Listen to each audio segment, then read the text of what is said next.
The ജേർണലിസ്റ്റിലേക്ക് American president Donald Trump ഇപ്പോൾ ഒരേ സമയം കടുത്ത ആശങ്കയിലും ഒപ്പം അത്യത്ഭുതത്തിലുമായിരിക്കും. കാരണം അമേരിക്ക എത്രയൊക്കെ ഇറാനെ കടന്നാക്രമിച്ചിട്ടും ഇറാന്റെ അടിസ്ഥാന സൗകര്യങ്ങൾ അടക്കം തകർത്ത് കളഞ്ഞു എന്ന് അവകാശവാദം ഉന്നയിച്ചിട്ടും ഇറാന്റെ 90% വരുന്ന ആയുധശേഖരം ഏതാണ്ട് പൂർണ്ണമായി ഇല്ലാതാക്കി എന്ന് പലതവണ പറഞ്ഞിട്ടും ഇറാന്റെ ഭാഗത്തു നിന്നുള്ള ആക്രമണങ്ങൾക്ക് യാതൊരു കുറവും ഉണ്ടാകുന്നില്ല. അതായത് ഇറാൻ തങ്ങളുടെ മുന്നിൽ ഇനിയുള്ളത് പ്രതികാരത്തിൻ്റെ മാത്രം വഴിയാണ് എന്ന് പറഞ്ഞതിന് ശേഷം ട്രംപിൻ്റെ ഒരു തന്ത്രവും ഒരു യുദ്ധ നീക്കവും വിജയം കാണുന്നില്ല എന്നുള്ളതാണ് ഏറ്റവും പ്രധാനപ്പെട്ട വസ്തുത. അതായത് ട്രംപ് ഓരോ തവണ ഓരോരോ തന്ത്രങ്ങളും അവകാശവാദങ്ങളും ഉന്നയിച്ച് പുതിയ വെല്ലുവിളികളുമായി യുദ്ധക്കളത്തിലേക്ക് ഇറങ്ങുമ്പോൾ അതിനൊക്കെ കൃത്യമായി പകരം ചോദിക്കാൻ, അതേ നാണയത്തിൽ തിരിച്ചടി കൊടുക്കാൻ സവിശേഷമായൊരു കഴിവ് ഇറാൻ ആർജിച്ചെടുത്തു എന്നു തന്നെ വേണം പറയാൻ. ചുരുക്കി പറഞ്ഞാൽ പശ്ചിമേഷ്യൻ യുദ്ധം 9ാം ദിവസത്തിൽ അതിരൂക്ഷമാകുമ്പോൾ പ്രതികാര മനോഭാവത്തോടെ ആക്രമണം നടത്തുന്ന ഇറാനെയാണ് ഇപ്പോൾ ലോകം ഉറ്റുനോക്കിക്കൊണ്ടിരിക്കുന്നത് എന്ന് ഏറ്റവും ചുരുങ്ങിയ ഭാഷയിൽ പറയാം. ഇറാൻ യുദ്ധം തുടങ്ങിയ ആദ്യ ദിവസം തന്നെ ഇറാന്റെ പരമോന്നത നേതാവ് ആയത്തുള്ള അലി ഖാംനെയിയെ അമേരിക്കയും ഇസ്രായേലും ചേർന്ന് വധിച്ചത് നമുക്കെല്ലാം അറിയാവുന്ന കാര്യമാണ്. പിന്നെയും 3 മാസത്തോളം യുദ്ധം തുടർന്നുവെങ്കിലും ആ പകയിൽ ഒരു കുറവും വന്നിട്ടില്ല എന്ന് ഇറാൻ ഇപ്പോൾ തെളിയിക്കുന്നു എന്നു തന്നെ നമുക്ക് വ്യക്തമായി മനസ്സിലാക്കാൻ കഴിയും. ആയത്തുള്ള അലി ഖാംനെയിയുടെ മൃതദേഹം സംസ്കരിക്കുന്ന സമയം മുതലാണ് ഞാൻ നേരത്തെ പറഞ്ഞ ട്രംപിൻ്റെ ആശങ്ക ആരംഭിക്കാൻ പോകുന്നത്. അതായത് ആ സംസ്കാര ചടങ്ങിലുടനീളം ട്രംപിനെ വധിക്കണം, ട്രംപിനെ ഇല്ലായ്മ ചെയ്യണം, ട്രംപിനെ വധിക്കും എന്ന തരത്തിൽ ഒന്നും രണ്ടും പേരല്ല, 2 കോടിയോളം ജനങ്ങളാണ് തെരുവിലിറങ്ങി മുദ്രാവാക്യം വിളിച്ചത്. ആ മുദ്രാവാക്യം വിളികൾ കണ്ടു കഴിഞ്ഞാൽ, ഖാംനെയിയുടെ സംസ്കാരത്തിൻ്റെ ദൃശ്യങ്ങൾ കണ്ടു കഴിഞ്ഞാൽ ട്രംപിന് വലിയ തോതിൽ ആശങ്കയുണ്ടാകുമെന്ന കാര്യത്തിൽ എനിക്ക് സംശയമൊന്നുമില്ല. ട്രംപ് എന്നല്ല, ഈ ലോകത്ത് ആരായാലും കോടിക്കണക്കിന് ജനങ്ങൾ ഇങ്ങനെ നിരനിരയായി നിന്നിട്ട് നിന്നെ തട്ടിക്കളയുമെന്ന് പറഞ്ഞാൽ ആരായാലും ഭയന്നു പോകും. എന്ന് മാത്രമല്ല, ഇറാന്റെ കരുത്തെന്താണെന്നും ഇറാന്റെ പ്രോക്സി നെറ്റ്വർക്ക് എന്താണെന്നും കൃത്യമായി അറിയാവുന്നയാളാണ് ട്രംപ്. അതുകൊണ്ട് തന്നെ എവിടെ നിന്നാണ് അടി വരിക, ആരാണ് തൻ്റെ കാലനായി മാറുക എന്ന കാര്യത്തിൽ ട്രംപിന് നല്ല പേടി ഉണ്ടാകുമെന്ന കാര്യത്തിൽ എനിക്ക് സംശയമൊന്നുമില്ല. ഞാൻ അങ്ങനെയാണ് വിലയിരുത്തുന്നത്. ഇനി ട്രംപിൻ്റെ അത്ഭുതം എന്താണ് ഞാൻ ആദ്യം പറഞ്ഞത്, അത് ഇറാൻ എങ്ങനെയാണ് ഈ തിരിച്ചടിക്കുന്നത് എന്ന കാര്യത്തിലാണ്. നമുക്ക് തന്നെ അത്ഭുതമില്ലേ? നോക്കൂ, ഓരോ ദിവസവും ഇറാന്റെ ഇത്ര ശതമാനം തകർത്തു. ഇറാന്റെ ഊർജ കേന്ദ്രം, വൈദ്യുത നിലയം, ആയുധ കേന്ദ്രങ്ങൾ, മിസൈൽ ലോഞ്ചിങ് പാഡുകൾ, ഖിഷം ദ്വീപ്, ബന്ദർ അബ്ബാസ് തുടങ്ങി ഇറാന്റെ തീരദേശ മേഖലകൾ, അവിടുത്തെ സൈനിക കേന്ദ്രങ്ങൾ, അവിടുത്തെ റഡാർ സെന്ററുകൾ, കമ്മ്യൂണിക്കേഷൻ നെറ്റ്വർക്കുകൾ, ഇതൊക്കെ തകർത്തു എന്ന് പറഞ്ഞുകൊണ്ട് US ഇന്റലിജൻസിനെയും അതുപോലെ സെൻട്രൽ കമാൻഡിനെയും ഉദ്ധരിച്ചുകൊണ്ട് അമേരിക്കൻ മാധ്യമങ്ങൾ പടച്ചു വിടുകയാണ്. അത് ഏറ്റെടുത്ത് വാർത്താ ഏജൻസികൾ ഇറാന്റെ ചാവ് കാണാൻ നിൽക്കുകയാണ്. അതായത് ഇറാൻ ഇപ്പോൾ തീർന്നു, ഇറാൻ കീഴടങ്ങി എന്ന വാർത്ത എഴുതാൻ തയ്യാറായി നിൽക്കുകയാണ് പാശ്ചാത്യ മാധ്യമങ്ങൾ. പക്ഷേ സംഭവിക്കുന്നത് എന്താണ്? അമേരിക്ക ഒന്നടിച്ചാൽ ഇറാൻ 3 അടിക്കും. അമേരിക്ക ഒരിടത്താണ് ആക്രമിക്കുന്നതെങ്കിൽ ഇറാൻ 3 വ്യത്യസ്ത ഇടങ്ങൾ തകർക്കും. ഇപ്പോൾ ഇറാന്റെ ഒരു വജ്രായുധ മണിയരയിൽ ഒരുങ്ങുന്നു എന്ന തരത്തിൽ ചില നിരീക്ഷണങ്ങൾ സോഷ്യൽ മീഡിയയിൽ വ്യാപകമായി പ്രചരിക്കുന്നുണ്ട്. അതായത് ഇറാൻ ഇപ്പോൾ അവരുടെ ആക്രമണത്തിൻ്റെ തീവ്രത വർദ്ധിപ്പിക്കുകയും ഒരു തരത്തിലുള്ള വിട്ടുവീഴ്ചയ്ക്ക് തയ്യാറാവുകയില്ല എന്ന് ഉറപ്പിച്ചു പറയുകയും ചില പുതിയ മിസൈലുകൾ ഈ രംഗത്തേക്ക് കൊണ്ടുവരികയും ചെയ്തിട്ടുണ്ട്. അതായത് മുമ്പ് ഈ യുദ്ധം തുടങ്ങുന്നതിൻ്റെ കാഹളം ഉണ്ടായ സമയത്ത്, അല്ലെങ്കിൽ ട്രംപ് നിരന്തരമായി ഇറാനെ ഭീഷണിപ്പെടുത്തി ആണവ വിഷയത്തിൽ ഏതെങ്കിലും തരത്തിൽ ഒരു തീരുമാനത്തിലേക്ക് എത്തിയില്ലെങ്കിൽ, ഒരു ഒത്തുതീർപ്പിലേക്ക് എത്തിയില്ലെങ്കിൽ നിങ്ങളെ തീർത്ത് കളയുമെന്ന മട്ടിൽ ഇറാന് നേരെ നോക്കി അമേരിക്ക നിരന്തരം മുദ്രാവാക്യം മുഴക്കിയ, വെല്ലുവിളി മുഴക്കിയ സമയത്ത് ഇറാൻ ഈ കാര്യങ്ങളൊക്കെ ഒന്ന് അനലൈസ് ചെയ്തു.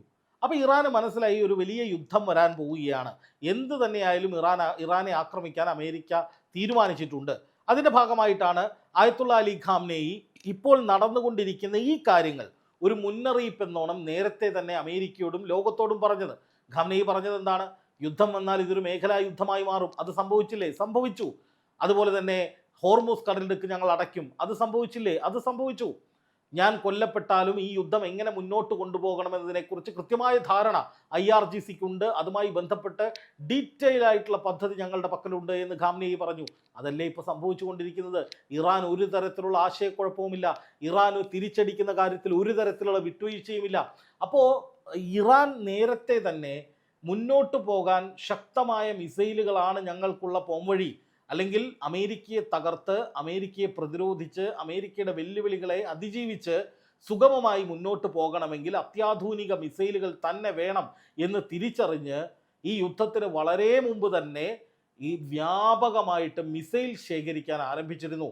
മിസൈലുകൾ തയ്യാറാക്കാനും അത് വളരെ രഹസ്യമായി സൂക്ഷിച്ചു വെക്കാനും, ഒരുപക്ഷെ ബങ്കർ ബസ്റ്റർ ബോംബുകൾ ഉപയോഗിച്ചാൽ പോലും തകർക്കാൻ കഴിയാത്ത ബങ്കറുകളിൽ ഇത് ഒളിപ്പിച്ചു വെക്കാനുമൊക്കെ ഇറാൻ പണിയെടുത്തിരുന്നു എന്നുള്ളതാണ് ഇപ്പോൾ ഈ യുദ്ധത്തിൽ പുതിയ പുതിയ വജ്രായുധങ്ങൾ വരുമ്പോൾ മനസ്സിലാക്കേണ്ട കാര്യം. മുമ്പത്തേതിൽ നിന്ന് വിഭിന്നമായി തീവ്രമായ ആക്രമണങ്ങളാണ് ഇറാന്റെ ഭാഗത്ത് നിന്ന് റിപ്പോർട്ട് ചെയ്യുന്നത്. അപ്പോൾ ആ ആക്രമണങ്ങൾ നടത്താൻ ആവശ്യമായ മിസൈലുകൾ എവിടെ നിന്നാണ് വരുന്നത്? തീർച്ചയായും അത് സുരക്ഷിത മേഖലയിൽ ഇറാൻ കാത്തുവെച്ചിട്ടുള്ള മിസൈലുകളാണ്. മുമ്പ്, അതായത് ഫെബ്രുവരി 28-ന് യുദ്ധം നടക്കുന്നതിനും വളരെ മുമ്പ് അമേരിക്കയുടെ നേതൃത്വത്തിൽ ഇസ്രായേലും ചേർന്ന് ഇറാനിലേക്ക് ഒരു ആക്രമണം നടന്നത് നമുക്ക് ഓർമ്മയുണ്ട്. ആ ആക്രമണത്തിന് പ്രത്യാക്രമണമായി 13 ദിവസം ഇസ്രായേലിലേക്ക് ഇറാൻ ആക്രമിച്ചതും നമുക്ക് ഓർമ്മയുണ്ട്.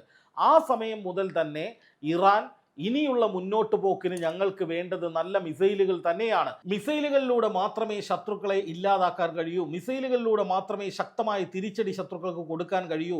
അത്യാധുനിക മിസൈലുകളും ഡ്രോണുകളും പരമാവധി ഉണ്ടാക്കിയ ഒരു യുദ്ധത്തിന് കാത്തിരിക്കാം എന്ന നിലയിലേക്ക് ഇറാൻ അത്രയധികം എണ്ണിയാലൊടുങ്ങാത്ത, അല്ലെങ്കിൽ അമേരിക്കയുടെയും ഇസ്രായേലിൻ്റെയും ഒക്കെ കണക്കുകൂട്ടലുകളെക്കാൾ ഒരുപാട് മടങ്ങ് അധികമുള്ള മിസൈലുകളും ഡ്രോണുകളും ഒക്കെ ശേഖരിച്ച് വെച്ചിരുന്നു ഈ കാലയളവിൽ എന്ന് തന്നെ വേണം കരുതാൻ.